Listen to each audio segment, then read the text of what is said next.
नक्श की बात सुनकर अमरीश के होश ठिकाने आ गए थे। तुरंत ही उसने मुंह बनाते हुए कहा, तुम कौन हो और तुम्हें ऐसा क्यों लगता है कि ये ब्रेसलेट फेक है? तन्मय भी नक्श को घूरते हुए देख रहा था। अचानक से एक एंटीक शॉप के ओनर ने नक्श की ओर पॉइंट आउट किया और जोर से चिल्लाते हुए बोला, तुम तो जावेरी खानदान के दामाद हो ना? क्या तुम एंटीक्स की पढ़ाई भी कर रहे हो? ये सुनते ही वहां मौजूद सभी लोग जोर जोर से हंसने लगे थे। मैम्बो अंकल ने नक्श की इतनी पब्लिसिटी कर डाली थी कि अब सूरत का हर शख्स जानता था कि नक्श जावेरी खानदान का निठल्ला दामाद है। इसमें कोई शक नहीं कि ये लड़का जाना पहचाना सा है और ये जावेरी खानदान का दामाद है, लेकिन ये यहाँ क्या कर रहा है? सही में जावेरी खानदान के लोग यहाँ क्या कर रहे हैं? कहीं जावेरी खानदान ने इसे बाहर का रास्ता तो नहीं दिखा दिया? लड़के, क्या तुम्हें समझ नहीं आता कि यहाँ पर कोई हंसी मजाक नहीं चल रहा है? ये जावेरी खानदान का डिस्कशन रूम नहीं है, ये हमारा इलाका है, यहाँ हमारे रूल्स हैं और यहाँ तुम्हें बोलने का कोई हक नहीं है। ये सब सुनने के बाद मिस जूली कॉम्प्लिकेटेड एक्सप्रेशंस के साथ नक्श को देखने लगी थी। ये व्हाइट जेड का साइज भी बिल्कुल वैसा ही है जैसे कि मैंने किताबों में देखा था, लेकिन नक्श इसे फेक क्यों बता रहा है? मन ही मन मिस जूली के अंदर कई सारे सवाल दौड़ रहे थे। मिस जूली ने सोचा कि नक्श को शायद कुछ भी समझ में नहीं आता है, वो इस काम में कच्चा है। एंटीक ट्रेजर्स रखने से कोई ज्ञानी नहीं बन जाता, उसके लिए पढ़ाई की जरूरत होती है, जो मिस जूली ने बचपन से ही सीखी थी। मिस जूली को नक्श की बात पर यकीन नहीं हो रहा था और नक्श की वजह से अब मिस जूली पर सवाल उठने शुरू हो गए थे, जिसे सुनकर वो बिल्कुल भी खुश नहीं थी। बंदर क्या जाने अदरक का स्वाद। अमरीश ने नक्श पर एक तंज कसा और इसी के साथ सारा माहौल हंसी की किलकारी में गूंज उठा। उसके बाद अमरीश ने मिस जूली को देखते हुए कहा, मिस, आज आपको मेरे लिए एक डिसीजन लेना होगा। मैं यहाँ पर अपने एंसेस्टर्स का आखिरी खजाना बेचने आया, लेकिन कोई कह रहा है कि मैं नकली सामान बेच रहा हूँ। इससे पहले कि मिस जूली कुछ कहती, अमरीश तुरंत ही पीछे मुड़ा और नक्श को देखते हुए बोला, अगर तुमने मुझे आज एक्सप्लेनेशन नहीं दिया तो मुझे पुलिस को बुलाना होगा और तुम्हें जेल भिजवाना होगा, क्योंकि तुम अफवाह फैलाकर मुझे फ्रेम करने की कोशिश कर रहे हो। क्या तुम्हें एक्टिंग करने की आदत हो गई है? नक्श ने कठोर अंदाज में कहा। नक्श ने मिस जूली के हाथ से वो बॉक्स लिया और उसे खोलते हुए उस ब्रेसलेट को बाहर निकालते हुए बोला, यहाँ पर जितने भी लोग मौजूद हैं वो कई सालों से एंटीक चीजों पर काम कर रहे हैं, तो आपको इस जेड की बेसिक कैरेक्टरिस्टिक्स पता होनी चाहिए। नक्श ने उस ब्रेसलेट को अपनी पैनी नजरों से देखा और बोला, जब आप एक असली जेड को अपने हाथ में लेंगे तो आपको उसकी चिकनाहट साफ पता चलेगी। इसका कलर मिल्की व्हाइट है, इसमें 2 कलर्स और होते हैं, लाइट ग्रीन और येलो। आगे बोलते हुए नक्श ने कहा, एक हाई ग्रेड जेड में जो ऑयल होता है वो बहुत एक्सेलेंट होता है, एकदम स्मूथ, और कहते हैं कि उस जेड में कोई भी इंप्योरिटीज नहीं होती है। नक्श ने उस ब्रेसलेट को अपने हाथ में लेते हुए कहा, यह पूरा जेड व्हाइट है, जिसे हम सब जेड बोलते हैं, सबसे प्योर, जो बहुत प्रेशियस होता है। हाँ, तो मेरे ब्रेसलेट में जो जेड है वो मिल्की व्हाइट है, एकदम प्योर प्रेशियस, जैसा तुमने अभी कहा। तो फिर तुम इसे फेक किस बेसिस पर बोल रहे हो? दांत पीसते हुए अमरीश नक्श से आर्ग्यू करने लगा। नक्श ने कड़क अंदाज में अमरीश को देखा और उसके ब्रेसलेट से एक हीरा बाहर निकाला। सभी को दिखाते हुए नक्श ने उस हीरे को जोर से दबाया और वो हीरा किसी पाउडर की तरह बिखर गया था। तुम्हारी हिम्मत कैसे हुई मेरा ब्रेसलेट तोड़ने की? अमरीश की आंखों में गुस्सा साफ दिखाई दे रहा था। भाई, तुमने तो हद ही पार कर दी। तन्मय भी चुप नहीं बैठ पाया। आप सब देखिए, पहले इन भाई साहब ने कहा कि मेरा ब्रेसलेट फेक है, मैं नकली माल बेच रहा हूं। अब देखिए उन्होंने क्या किया, मेरा ब्रेसलेट ही तोड़ दिया। अब मैं इसे मार्केट में कैसे बेच पाऊंगा? मेरी माँ अभी भी हॉस्पिटल में बैठकर पैसों का इंतजार कर रही है, जिससे उनकी सर्जरी हो सके। ये बोलते हुए अमरीश की आंखें पूरी गीली हो गई थी। ये देखकर नक्श ने मन ही मन सोचा, क्या बात है यार, इस लड़के की एक्टिंग स्किल्स तो वाकई में लाजवाब है।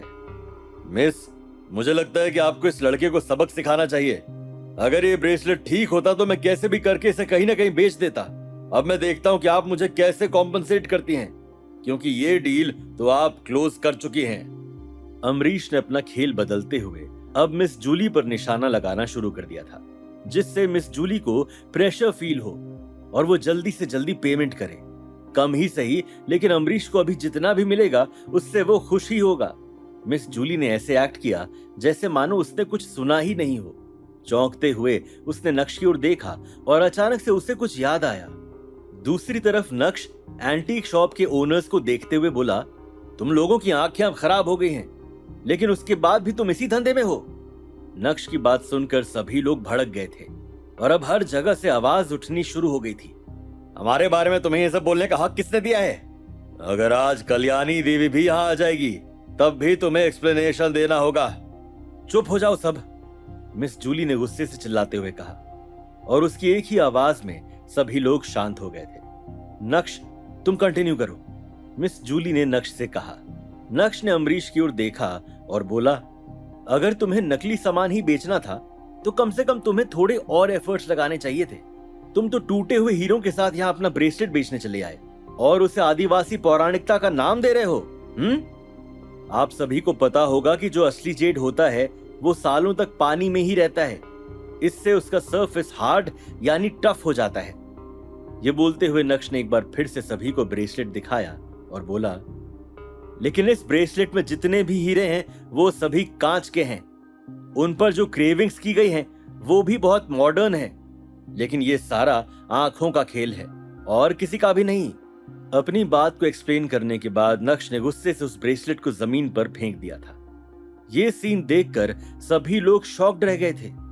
एंटीक शॉप के ओनर्स भी, जो पहले नक्श पर डाउट कर रहे थे। हालांकि इसमें उन लोगों की कोई गलती नहीं है, क्योंकि जिस तरह से क्रेविंग की गई, 1000 साल पहले भी कुछ ऐसी ही क्रेविंग्स की गई थी। लेकिन जिस मिल्की व्हाइट जेड की यहां बात हो रही है, वो जेड सिर्फ और सिर्फ लेजेंड्स के पास था। उसे देखने का सौभाग्य भी पूरी दुनिया में बस कुछ ही लोगों को मिला है। यहां तो ये लोग इनोसेंट साबित हुए, इंक्लूडिंग मिस जूली। लगता है तुम किताबी कीड़े हो।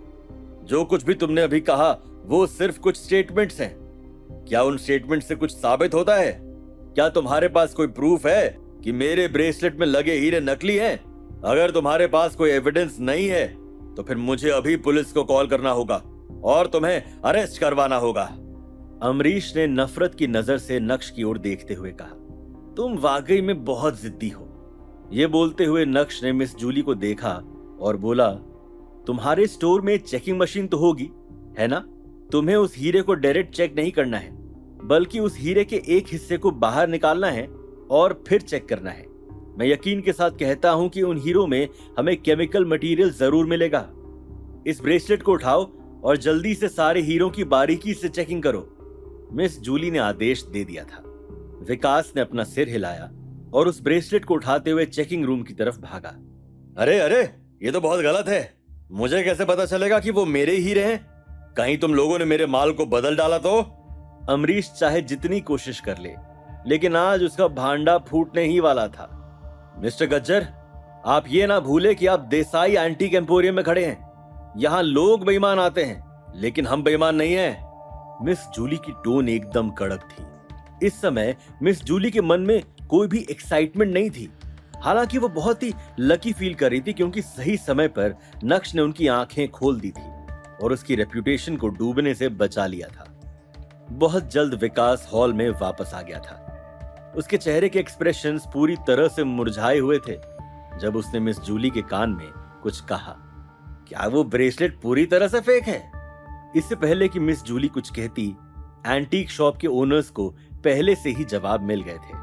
जब मिस जूली को विकास से इंफॉर्मेशन मिली तो उसके चेहरे के एक्सप्रेशंस भी पूरी तरह से मुरझा गए थे। दूसरी तरफ ये सब देखकर और सुनकर अमरीश का चेहरा पूरी तरह से लाल हो गया था। तन्मय भी कुछ कहना चाहता था, लेकिन जब उसे लगा कि एविडेंस पूरी तरह से कंक्लूसिव है तो उसने कुछ भी बोलने की हिम्मत नहीं जुटाई। इन्हें अरेस्ट करो और पुलिस स्टेशन ले जाओ, मिस जूली ने हॉल में मौजूद सिक्योरिटी गार्ड्स को आदेश देते हुए कहा। भागो, जोर से चिल्लाते हुए अमरीश दरवाजे की तरफ भागा। अच्छा, भाग के दिखा। ये बोलते हुए नक्श ने वो लकड़ी का बॉक्स उठाया और अमरीश पर हमला किया। वो बॉक्स अमरीश के पैर पर लगा और अमरीश उधर ही धाराशायी हो गया। पकड़ो उसे, देखो वो भाग ना पाए। ये बोलते हुए सभी एंटीक शो के ओनर्स अमरीश की ओर भागे और सभी ने उसे घेर लिया था। तन्मय पूनावाला मौके का फायदा उठाना चाहता था। उसने भी अमरीश को एक लात मारी और कोसते हुए कहा, साले कमीने, मुझे नकली सामान बेच रहा था। और इसी के साथ वो सुमड़ी में गुमड़ी करते हुए वहां से भागना चाहता था, लेकिन तभी नक्श उसके रास्ते में आ गया और उसने उसे पकड़ लिया। तुम पागल हो गए हो क्या? नकली सामान तो वो बेच रहा था, तुम मुझे क्यों पकड़ रहे हो? तन्मय ने नाखुश होते हुए कहा। ये सुनते ही सभी की नजरें तन्मय पर आकर अटक गई थी। तुम्हें यहाँ से जाने की इतनी जल्दी क्यों है? हम में से तो कोई भी नहीं जा रहा, तो फिर तुम्हें इतनी जल्दी क्या है? अपने पार्टनर को यहाँ से लेकर नहीं जाओगे क्या? मुस्कुराते हुए नक्श ने कहा। पार्टनर? कैसा पार्टनर? मैं एक असली बिजनेसमैन हूँ। तन्मय चाहता था कि नक्श उसकी बातों में आ जाए और उसे वहां से जाने दे। क्या यार, तेरी एक्टिंग स्किल्स बिल्कुल भी अच्छी नहीं है। तूने अपने पार्टनर की तरफ किसी फिल्म स्कूल से पढ़ाई नहीं की क्या? नक्श ने कड़क अंदाज में कहा। क्या आपने नहीं देखा कि मैं भी उसके झांसे में आ गया था? बल्कि मैं तो उसे इस ब्रेसलेट के 30 करोड़ रुपए देने वाला था। तन्मय को अब भी लग रहा था कि नक्श उसकी बातों में आ जाएगा। ये बोलते हुए तन्मय नक्श के चंगुल से छूटने की कोशिश कर रहा था, लेकिन वो जितनी भी ताकत लगा रहा था, पर वो नक्श के सामने असर नहीं कर रही थी।